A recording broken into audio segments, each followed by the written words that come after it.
English podcast. Welcome back to E for English podcast. I'm Veronica, and I'm joined as always by Sam. Today we're tackling something that every English learner struggles with: how to move past the textbook and actually sound like a real person. Exactly. You know, Veronica, I spent years learning, how are you? I am fine, thank you. And then the first time I met a native speaker, they said, how's it going? And I just froze.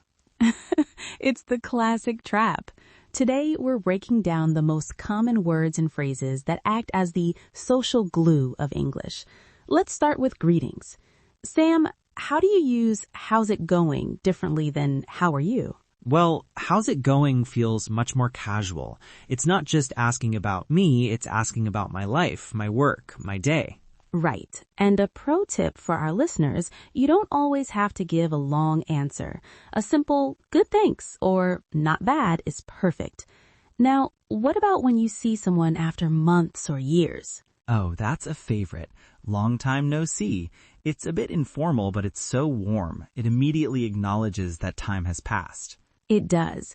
And if you're meeting someone for the very first time, don't overthink it. Nice to meet you is still the gold standard. It's essential for first-time introductions. It shows respect and friendliness. And to wrap up the social side, how do we leave without being awkward? I always use take care. It's a friendly way to say goodbye that sounds more personal than just bye.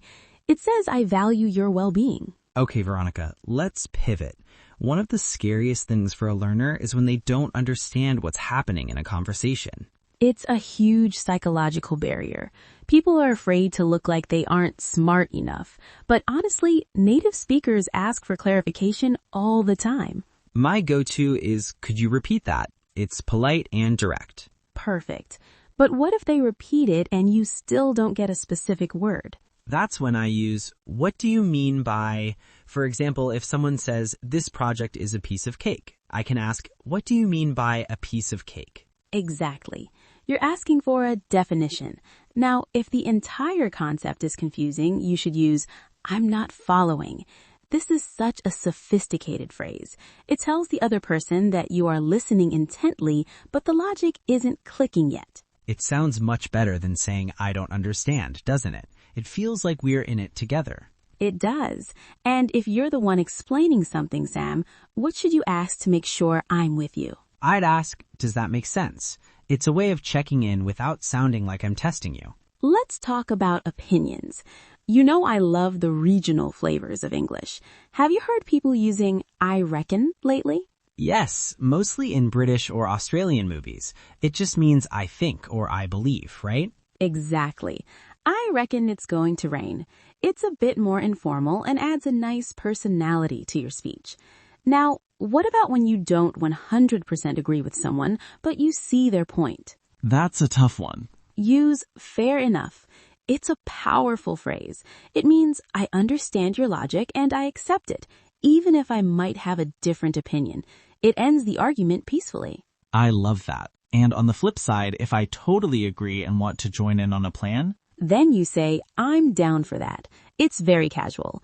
If a friend says, let's go get some Indian street food, and you say, I'm down for that, it shows enthusiasm. So, Veronica, let's talk about those little words that native speakers use to fill the silence. They don't really mean anything, but they change the whole vibe. We call these filler phrases. If you use these correctly, you'll sound 50% more fluent overnight. Let's start with to be honest. I use that when I'm about to say something that might be slightly negative or a very sincere opinion. Like, to be honest, I didn't really like the movie. Precisely. And what about actually? People use that to correct someone politely. Actually, the meeting is at 4, not 3. It's also great for adding a surprising new fact. Now, two more that are essential for steering a conversation. By the way and anyway. By the way is like a sidestep. You use it to mention something that just popped into your head. And anyway is the reset button. You use it to get back to the main story if you got distracted, or to politely signal that the conversation is ending.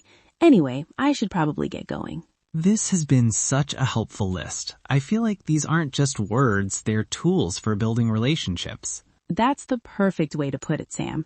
Remember, E for English listeners, it's not about having a perfect accent. It's about using the right phrases to connect with people. If you enjoyed today's episode, make sure to subscribe and check out our community page for the full list of today's phrases. Until next time, take care.